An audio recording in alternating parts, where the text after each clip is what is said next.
Welcome to Divine Public School. I'm your science teacher. We are doing revision of standard of our physics part.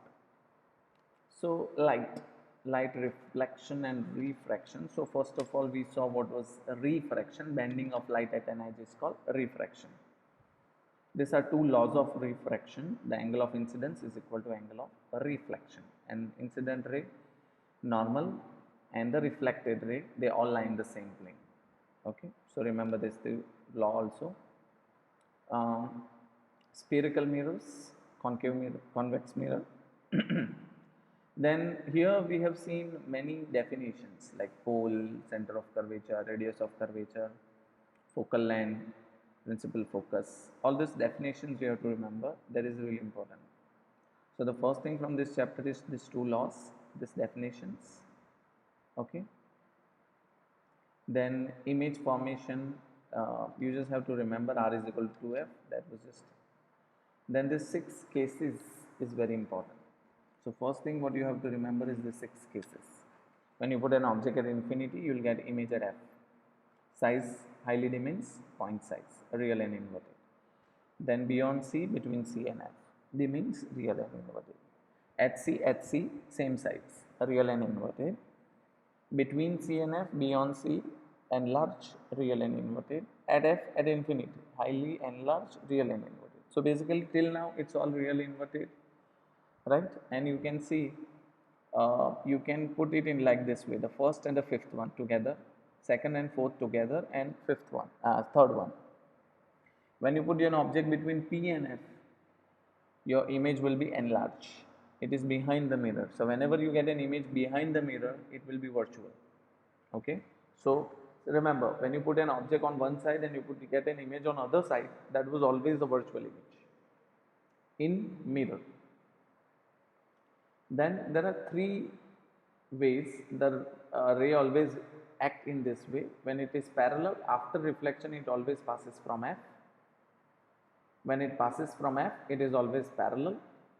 From C, after reflection it passes from C only. This is how the light always behave in these 3 cases. Then these are the 6 cases. You have to understand. They will give you a scenario where you have to draw. Okay, so make sure you know how to draw this figure also. Uses of concave mirror is also important. It is used by dentists to get an enlarged image of the teeth, headlight, to get a parallel beam of light. Okay, and even in the solar furnaces to concentrate lights, sunlight basically. Concave mirror, we saw 6 cases. Now this is convex mirror. It has only 2 cases. Remember, convex mirror, when they say it is only 2 cases, and both the cases the image will be virtual because we are getting behind the mirror.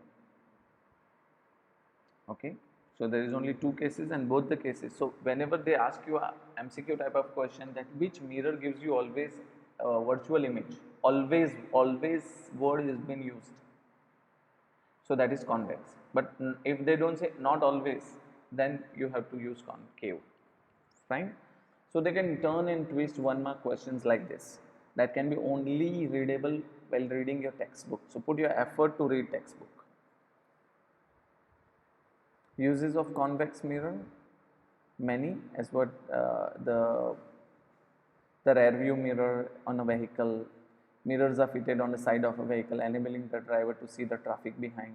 Convex mirror are preferred because they always give you erect image, wider field of view, right? Now there is sign convention. I told you, sign on the left it is negative, on the right it is positive, up it is positive and down it is negative. So distance on the left negative, distance on the right positive, height up positive and down negative. Okay. Mirror formula: 1 upon V plus 1 upon U is equal to 1 upon F. Magnification: M is equal to H dash upon H, and in mirror M is equal to minus V upon U. See, the word problems are very important from this chapter. Physics has 2 chapters word problem. One is this and other is the electricity. Okay, so 1 upon V plus 1 upon U is equal to 1 upon F. Then Refraction, as what I said, bending of light at an edge is called refraction, and reflection is bouncing back of a light. Bouncing back of a light is called reflection. Then we saw glass slab. See, glass slab is very important theory from the examination point of view. Please remember this theory. See, when a light comes from an incident on a surface, the medium changes, so it bend, and then again it bend, again a medium changes. But if there is no glass, it will go straight. So what does it signify? It says that the image appears to be raised up because of glass slab, right? And that is the reason you can see the fish little higher, or anything in water seems to be little higher. Our brain interpret it little higher. So we will not exactly get it catch if you try to put your hand inside. Okay. And as what I said, refraction happen because of medium changes, and also it depend upon the density of the medium. These are two laws, you can remember this also. Refractive index, it is N21 is equal to N2 upon N1 or V1 upon V2, right? N is equal to C by V. Refractive index depends upon medium only, density basically. And yeah, here this is Snell's law. This is Snell's law. The second law here, it is called Snell's law, right? Remember, so they might ask you sometimes state Snell's law. So you have to write Snell's law. Even in refraction of spherical lenses, there are 6 cases, the same as what 5 real inverted and virtual error. But here virtual means object is kept on the left, the image will get on the left only, that is virtual, and you get image on the right side, that is real. So understand, in lens and mirror both,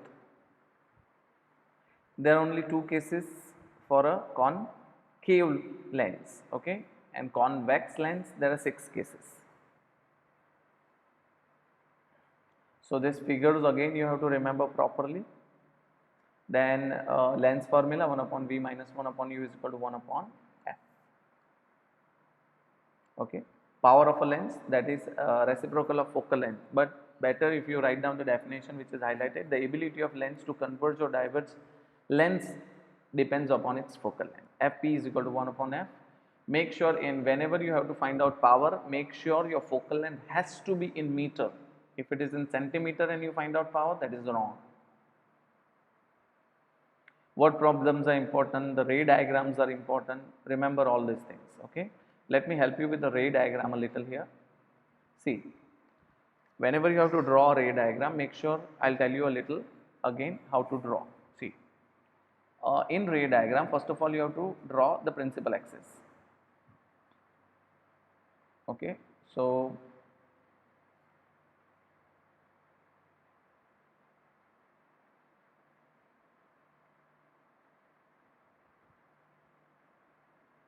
first of all you draw principal axis. So in your page always remember you draw principal axis. Okay, fine. So I draw principal axis. This is your principal axis. Then you mention your, if it is mirror it's your pole, if it is lens it's your optical center. Then you have to take on your pointer right in your compass, right? You have to take at least 6.5 to 7 centimeter radius here. Okay, how much? 6.5 to 7 centimeter radius. Fine. What did I say? Understood? Then what you have to do? You have to put your pointer here, and right, you have to put your pointer here, and you have to put your pencil, and you have to draw an arc like this. But for that I told you, you have to take 11 lines. You have to take 5 lines at the top, so, and 5 lines at the bottom. So you don't have to mark all these things, you just have to mark the lines at the top and bottom, so you understand. So every time you get the same lengths and you don't need to worry about it. Okay, so 11 lines, mark them, and 6.5 to 7 centimeter radius, and then again you put your you put your pencil here and you put your pointer here. Don't stretch it. Make sure your radius will remains the same and you draw, you will get a perfect lens. I am not drawing in that way, that's why you won't able to see it. You will get a perfect lens here. Fine. So first thing you do this one. Okay, you will get a perfect lens here like this. Then you have to put 3 to 3.5 centimeter f, and this is your C. So if you put this as 3 centimeter, this is 6 centimeter. Okay, like this. If you think that you do not have much space, you can put 2.5 and 5 centimeter. Similarly, here also 3 centimeter. You don't need to write this 3 centimeter or 6 centimeter. I am just showing you like this, 6 centimeter. Fine. So this is standard for all lenses. This is standard for all lenses. Wherever you see all lens, you will see this thing. Clear? Suppose you just have to draw mirror, so don't worry. In mirror, what you do is, you just have to do here, this one.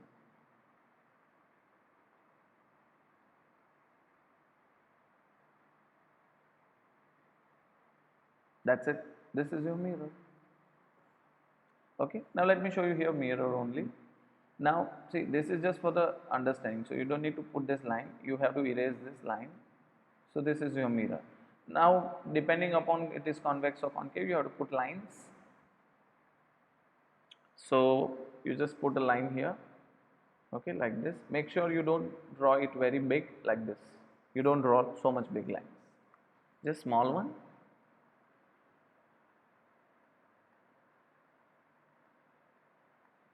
Okay. Then what you have to do is, let's say you are putting your object beyond C. You are putting your object beyond C. So here you take 2 lines object. See, remember, whenever you have to take objects, it depend upon how many lines you take. So 2 lines object you will take. Okay.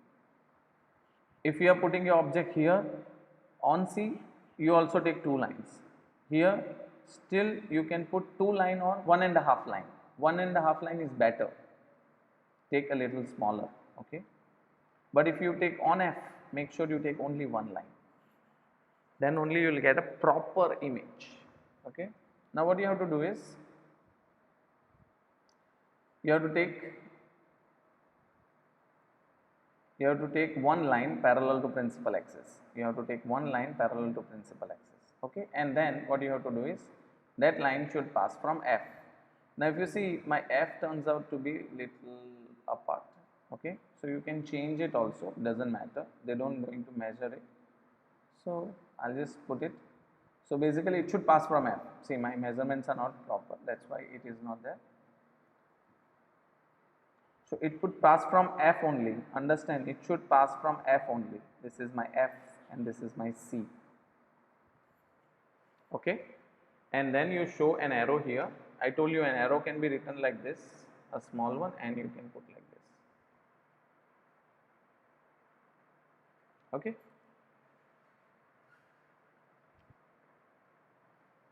Fine. Then the second ray, as what I told you, you can pass it from C.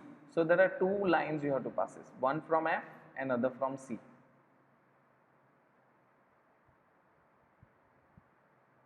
One from F and other from C. Okay.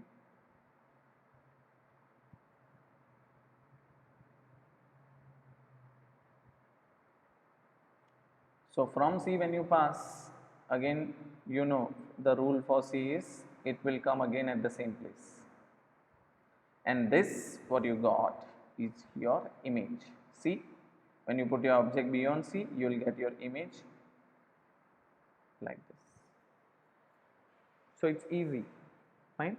So this is your object AB and your image B dash A dash. Your lens mirror, sorry, MM dash. So this is how you have to practice all 12 figures, 6 cases of concave mirror and 6 cases of convex lens, right? really you don't worry, we'll practice all again and again, but put your effort to get it, because in word problem they might ask you to draw the situation diagrammatically. So at that time it is 1.5 mark of this diagram. Fine. So that's it for a day. Understand this thing. Thank you.